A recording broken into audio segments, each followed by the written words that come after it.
There's mostly other questions, is how can I enable the people that I have within my company? How can I help them making better decisions? And more importantly, how can I build that killer team that I can trust? Next up is Louis, who is going to tell us a lot about how psychometric tests and behavioral analytics can be used in order to build a killer team, as well as to enable your people to have better judgment in decision making. Welcome, Louis.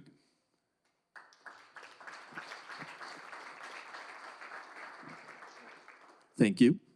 Do I get? Perfect, thanks. There we go. Thanks so much for having me, and thanks everyone for hopefully listening for the next 20-25 minutes or so. I'm a part of Atlas People, and what we do at Atlas People is that we combine psychometric assessments with relevant company context and AI analysis. And we use this to optimize team, to pick out the right people to join the team. So it's about getting right people on the bus, making sure that you play them in the right positions, and also making sure that everyone is playing to their advantage and that we get the right people on board. And this is what we're working with. So I'm going to talk a little bit about how we use AI in people decisions, and also a little bit about the market and the trends that we're seeing. But a few facts here for you guys that might make this seem all right. But a few quick stats. 75% of all M&As and direct investment failures are driven by people and cultural issues rather than a flawed financial model. 46% of all new hires are a complete failure within 18 months. And the price of a single C-level mishire is 6 to 10 times the annual salary. So getting these people decisions right is very important, because it's very, very expensive not doing so. Also, another theme that's I think a lot of wealthy families and family offices are focusing a lot on is the succession. So 90% of wealthy families lose their fortunes by the end of the third generation. 25% of those failures are due to unprepared heirs inheriting leadership roles. And 45% of family offices now cite family member unpreparedness as a major acute operational risk. So what am I trying to say here? Well, listen carefully for the next 20 minutes or so, because this is very important to you. Every investment, every bet on a strategy is, at the end of the day, a people decision. So, quick show of hands. Who in the room has used AI for an important people decision within the last 12 months? There we go, Kevin. But it's quite few. Not a lot of people. I know that you guys have as well, Simple, because you use us. But this is a thing that I think in a year or so, a lot more hands will be raised, because this is happening very quickly. But if we're looking at the market as of today, we see that AI is primarily used to automate manual processes that we already have. It's not changing the way that we're making decisions, it's rather optimizing the way that we do stuff. So that could be CV screening and ranking, interview scheduling, performance reviews, compensation analysts, simple workforce analytics, and employee support bots. But we believe that we can go way further than this. So this is from a recent publication from Anthropic, and the red area that we see is the observed AI coverage, and the blue area is the potential, the capability in the market. So what I'm trying to say here is that we will see AI taking over a lot of the processes that we have in business, and this will be the same for people decisions. But of course, there is a gap, and the biggest gap is in areas that require human judgment, and people decisions do that. So we shouldn't expect for the managers making the big decisions that our jobs will be completely taken over by AI, but AI will be informing the decisions and helping us making better decisions in the years to come. So there are, of course, some common risks when we look at using AI in people decisions. Some of the ones that we hear a lot is the built-in bias. If we train AIs on historic data, and that historic data has discrimination in it, well, then we will see that in the models as well. A good example is Amazon. They did a a CV bot that could go through all of the applications. Unfortunately, that bot was not very fond of females, so they ended up not hiring any females because they all kind of left in top funnel without a human being being involved. So that was quite embarrassing. We have the black box problem. If we don't understand what the AIs are doing, we don't understand the reasoning behind the choices that it makes or the scorings, etc., then we can be in trouble on that. We have the loss of human neurons. If we use it in top funnel, for example, in recruiting, and we haven't even met the person, then we miss stuff like culture. We miss stuff like the chemistry in the room, and there's a lot of context that we do not get unless we feed it to the AIs, and we don't necessarily have this context yet. So we might lose out on stuff if we use it only in top funnel. So we want to move it further down in the bottom of the funnel, where we actually really make the decisions about who to hire or not, rather than only automizing stuff in the top funnel. Then we have workforce homogenization. Of course, if we're optimizing for a certain pattern, then we'll end up having a team of people who looks very much like each other. And we know that that is not how we build good, strong teams. We need diversity. And especially if we're looking at innovation, then it's a big problem if we only have the same kind of people. And then, of course, there's the legal and compliance bit with the EU AI Act and emerging regulations. Of course, there's a big liability if we let AI make decisions without having humans in the loop. So a few best practices when we use AI for people decisions. We need to define the criteria, method, and data input very carefully. The AI is only as good as the input that we give to it, and it's only as good as the questions that we ask. So we need to be very aware of this. Then we need to constrain the LLMs. LLMs are basically made to answer all our questions. They are made to solve all our problems, and sometimes they do so even though they shouldn't. So we need to be very aware of what we want them to do, but also what we do not want them to do. Then we need to build guardrails. We need to set very clear boundaries on scoring, weighting, interpretations, and so forth when we use LLMs. And we always need to keep the human in the loop. So going back a little bit to the first point of the presentation, this is very, very important. We need humans to define the criteria and the method. We need AI analysis to inform our decisions, and then we need the human beings to make the final call. And I'll give you an example of how this could look in real life. So whenever we help a company in doing recruiting, for example, we always do what we call a match report. So what we do is that we do a psychometric assessment of the candidate. Then we add the relevant business context. So that is, what does this role require? What do we want the person to do on an everyday basis, and so forth? Then we test the manager and we test the rest of the team so that we can also match this psychometric profile of the candidate towards the team and the manager, because that's very important for having high performance and having an engaged team and having people who actually have a good time when they go to work. We did this recruiting for a company. They were looking for a CFO, and they had a candidate who looked very good on a lot of parameters, but when it came to the bookkeeping and process discipline of doing the same work over and over again every day, he scored quite low. He had everything else when it came to being a strategic CFO, and he was also very good with people. He also had a kind of a natural profile for negotiation ability and strategic thinking and stuff like that.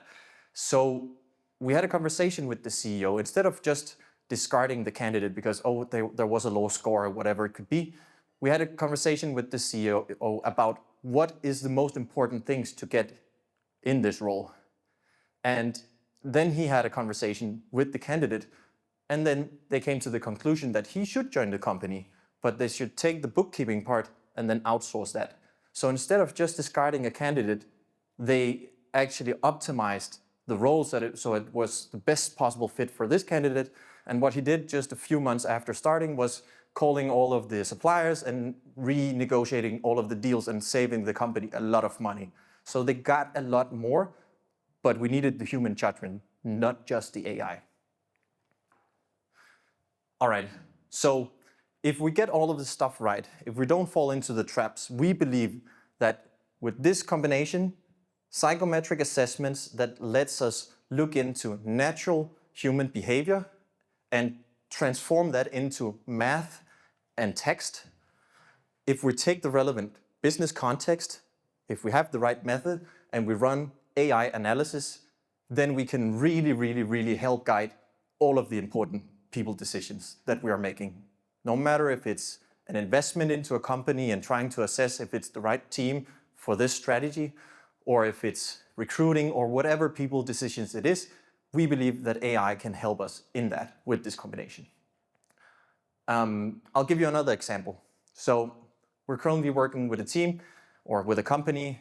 They onboarded a new CEO, and 4 months after onboarding the CEO, the board started seeing the signs that something was wrong.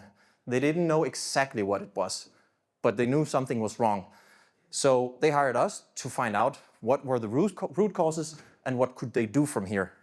So we started with a foundation of a psychometric assessment of the CEO and the leadership team, and then a quick 360 survey for the leadership team as well around the CEO. And pretty quickly, this was done in a few days, and then running the AI analysis, pretty quickly we could see kind of, okay, what is the outline of what is wrong here? Then we added the strategy and KPIs and the role descriptions, as well as some cultural research. And then we ran the analysis once more. And it was very clear that we had structural issues in the company. So unclear reporting lines, unclear roles, unclear decision areas. We had a leadership style mismatch. So a very different psychometric profile on the CEO compared to the rest of the leadership team. And also a CEO coming from a different culture as well. So a lot of clashes on that and a lot of misunderstanding. And then there was some regional fragmentation, and there were people afraid of actually speaking up and voicing critical feedback. And that was also down to history in the company as well. So what we did was running the analysis, giving the insights, and then pointing towards what can we do from here. So we did interviews after that, and giving back all of the psychometric assessments, all of the data to the people in the team, as well as the CEO, so they understood not that we have problems, but why does these problems actually happen? And what can we do about it? How can we make our collaboration better? And then the company also chose to redefine the organizational structure, the reporting lines, as well as ownership. And what we saw 4 months after that was structural clarity and improved collaboration and morale.